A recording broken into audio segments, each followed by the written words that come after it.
Keep the change, you filthy animals.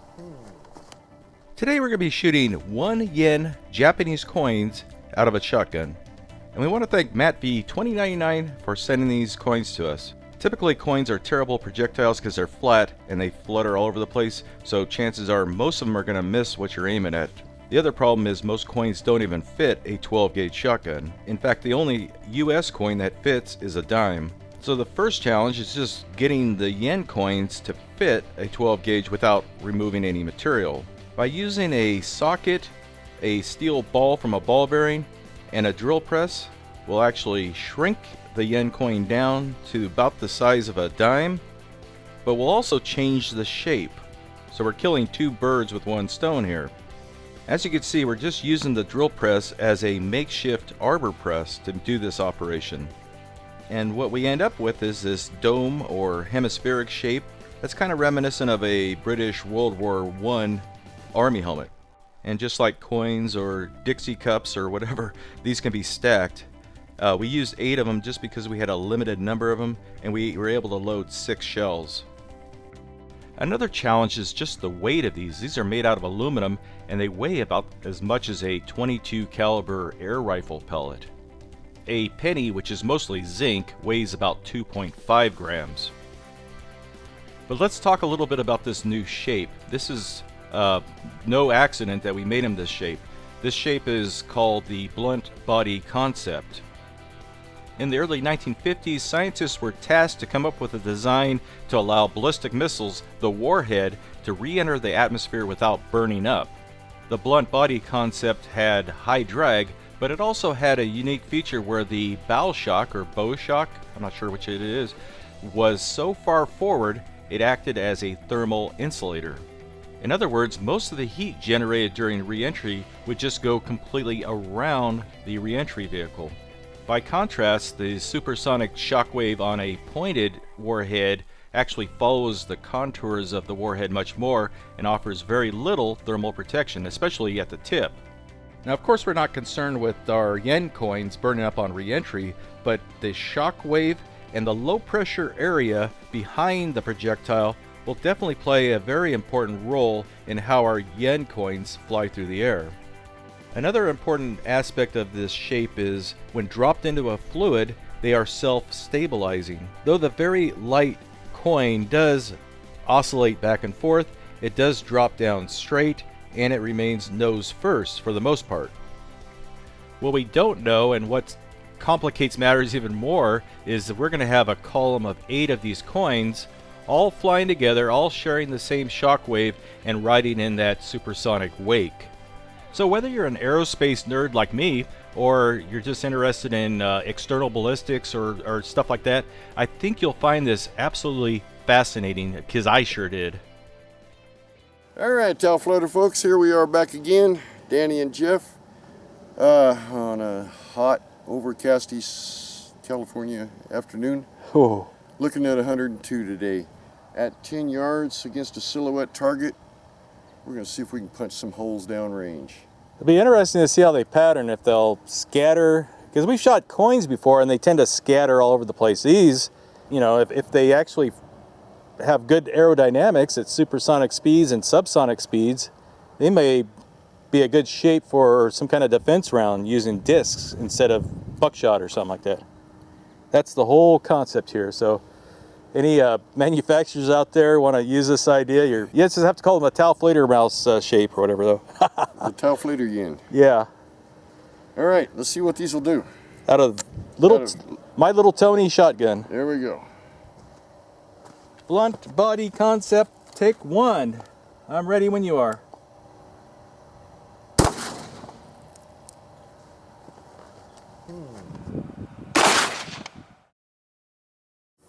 Well, we'll have to find out on the slow-mo. My point of aim was right in here. We got 2 nice clean holes here. We're not sure yet if they stacked up and went through, or if only 2 of them hit. We'll find that out. This looks like the wadding went through sideways here. Okay. Let's try another piece of cardboard that doesn't have, you know, it's just cardboard colored, you know, no black. No, see if it shows up better. No Star Trek? Yeah. Now what's really interesting here is our column of 8 coins stayed grouped together almost all the way to the target. And then it split into 2 small stacks. And each stack was ballistically stable. Now let's see what 9 pellets of double-aught buckshot looks like at 10 yards. The buckshot begins to spread immediately after leaving the barrel, and we have a larger pattern. We're about 12 yards now. We'll see if we'll start seeing any spread. And I am ready whenever you're ready to shoot. What are you shooting? Those Japanese yens. Aluminum coins. Oh, wow. Yeah. 1 hole. 1 hole.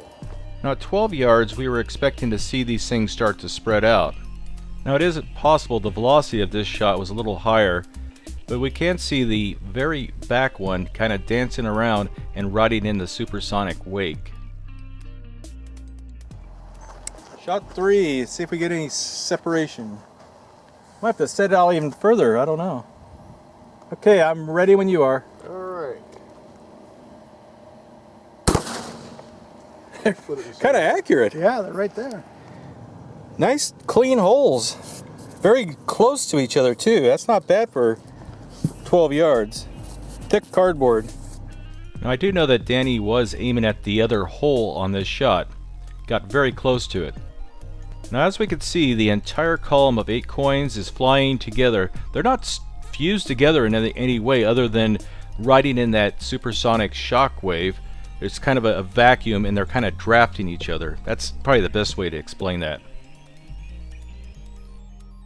Okay, now we're going to shoot one at the water jug. I think Daniel will have no problem hitting that. Using the Turkish Hunt Group shotgun, SS-12. We're ready. And of course, no test is complete without something wonky and weird happening. But this is all good information too, because we learn from stuff like this. Now for some reason, the column of coins is actually riding backwards here. It got flipped around, and then it just kind of came apart. But we're able to see that several of the coins, going through clean air at least, were able to restabilize themselves in that short amount of space. Well, this was inside. Okay, it's a little deformed. Now when there's no hiccups, these things function like a solid slug while they're flying at a supersonic speed. And the most surprising thing was these were relatively accurate. And what's really interesting about this shot is we can actually see when it's starting to go transonic and our shockwave is degrading. 2 of the coins actually fall off just inches before hitting the target, and surprisingly those hardly did any damage to the gel, but the other 6 had enough energy to go right through it. That's a prettier background anyway. All green with trees back there. Makes it look like we're in Indiana. Yeah, it does. Okay, last one. Is it the last one? Last one. Okay. About a 14 by 14 inch piece of drywall. See if these are the perfect home defense round. Because drywall stops everything, right? If you live in a Japanese paper house. This one's got 2 pennies in it. Huh? No, it doesn't. They're 2 zinc discs. 2 zinc discs. 2 zinc discs. Okay, we're ready. Alrighty. They're simulated pennies. They cost $2 each. Okay, go ahead. I think it. Well, we saw.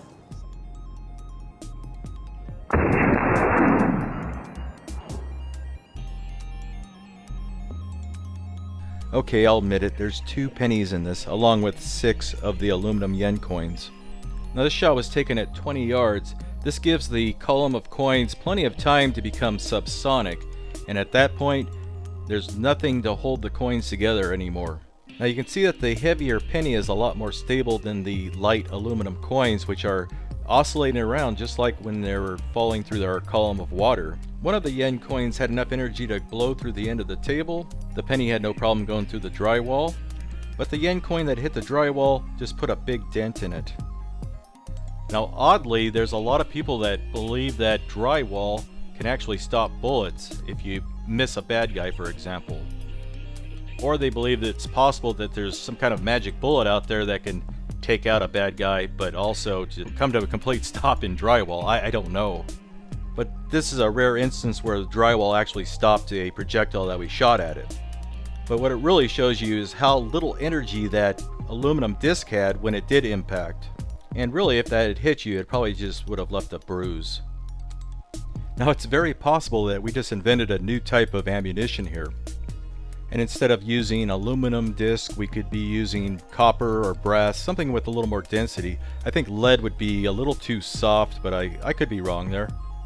But the premise behind this type of ammunition would be for close self-defense purposes. And normally that is something within 10 yards. The ammunition would be lethal at 10 yards or so, and then beyond that, the thing just kind of neutralizes itself as the individual coins have very high drag and kind of resemble inverted parachutes. So, as always, tell us what you think about the viability of these, and maybe you saw a bird in the background and you gotta let everyone know, or think our fingers look funny. Anyway, thanks for watching, and thanks to all these new Patreon supporters.